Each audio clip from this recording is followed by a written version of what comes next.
Ibaro évolue, sa modernisation est une étape importante dans les échanges entre les avocats et les juridictions. On va en parler tout de suite avec mon invité, Philippe Baron, président de la commission numérique du CNB. Philippe Baron, bonjour. Bonjour. Alors avant d'entrer dans les détails techniques d'Ibaro, pouvez-vous nous représenter cet outil ?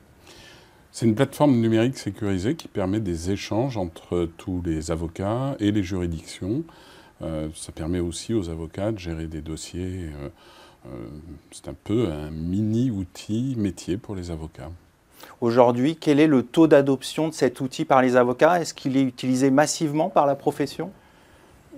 Ils ont un autre outil à leur disposition, ils ont gardé des vieilles habitudes, donc on va dire que c'est pour l'instant moitié-moitié.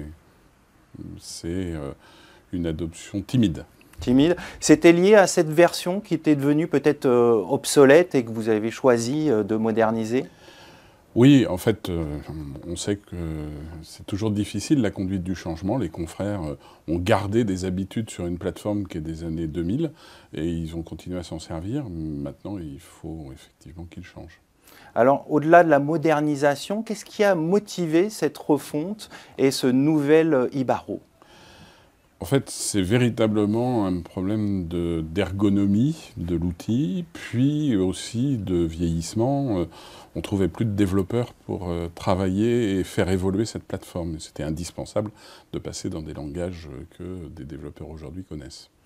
Alors, on sait que la protection des données, c'est un enjeu fondamental sur ce type d'outil. Alors, quid de la protection des données sur Ibaro?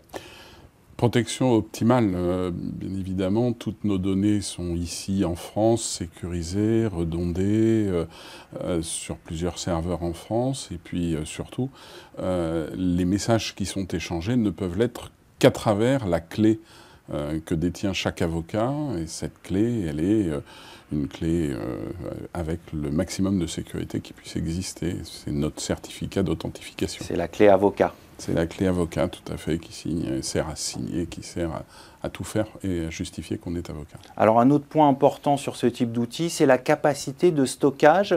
Qu'en est-il? Alors, pour vous dire, on était avec une capacité de stockage ridicule qui était de 200 mégaoctets. Et bien entendu, au bout de 8 jours, tous les messages avaient disparu. On a multiplié par 33, on est à 5 gigaoctets. Et puis, on évoluera. Mais c'est vraiment quelque chose qui était indispensable d'augmenter ce stockage. C'est déjà plus confortable. Oui. Et est-ce que vous avez déjà des retours d'expérience d'avocats par rapport à cet outil? Alors oui, parce qu'on forme beaucoup les confrères et on entend vraiment maintenant le fait que les confrères se sont appropriés l'outil, que pour beaucoup, ils n'imaginent pas un instant de retourner sur l'ancien. Et je pense qu'on va vers une généralisation qui va être comprise fin novembre. Donc vous voulez dire que l'accueil est plutôt positif et il y a une bonne utilisation de la part des avocats. Tout à fait.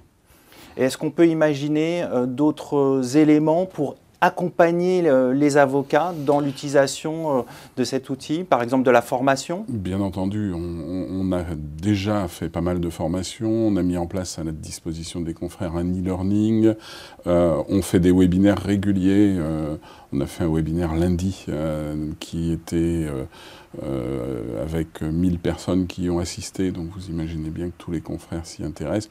Et puis on a des ambassadeurs du numérique sur toute la France à qui on a donné des kits à leur disposition pour qu'ils forment l'ensemble des confrères. Donc, et il y a combien d'ambassadeurs du numérique comme ça? 300 en France. Donc c'est un dispositif important. 80 à Paris. On compte un ambassadeur du numérique pour 300 avocats. D'accord. Donc ça va aider justement à diffuser un peu cette nouvelle version d'Ibaro. Est-ce qu'il y a des perspectives à venir? On espère qu'on arrivera à développer d'autres outils avec eux. Moi, j'ai toujours la vision de pouvoir aller vers un cloud partagé entre avocats et magistrats dans lequel on irait déposer nos conclusions, nos actes, etc. pour éviter toutes les difficultés de petits messages. On est toujours à 10 mégaoctets autorisés entre les avocats et les magistrats, ce qui est quand même une misère aujourd'hui. Alors on a parlé d'interopérabilité avec les outils. Est-ce qu'il y a d'autres briques qui pourraient se greffer À Ibaro, on pense aux logiciels de gestion de cabinet, par exemple. Est-ce qu'il y a déjà des liens avec les logiciels de gestion de cabinet? C'était pour nous justement quelque chose d'indispensable avant de fermer le Ibaro 1. Le 2 juin dernier, nous avons ouvert à tous les logiciels métiers qui se sont, avec ce qu'on appelle les API, connectés à nos outils. Et donc, depuis le 2 juin, ils ne passent plus que par cette nouvelle version. Et on peut imaginer, bien sûr, une évolution avec les autres communications. Je vous disais tout à l'heure le Conseil de prud'homme, mais aussi le tribunal administratif, etc., qui pourraient passer par cette vision-là dans les API. Et les juridictions réagissent bien par rapport à cette diffusion de l'outil, la possibilité de communiquer plus largement avec les avocats, c'est bien accepté, j'imagine? Oui, on n'a vraiment aucune difficulté, notamment la messagerie pénale, ça s'est généralisé. L'avocat peut écrire à Cayenne comme il peut écrire à Pointe-à-Pitre et sans aucune difficulté. Ce n'était pas le cas avant. Donc cet outil-là est vraiment quelque chose qui permet des choses...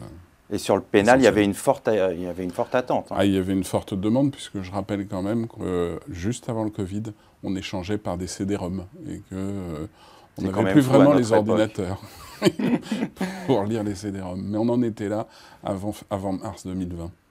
On va conclure là-dessus. Merci Philippe Baron. Merci. Je rappelle que vous êtes président de la commission numérique du CNB. Merci bien. Tout de suite, l'émission continue. On va parler de fraude au président.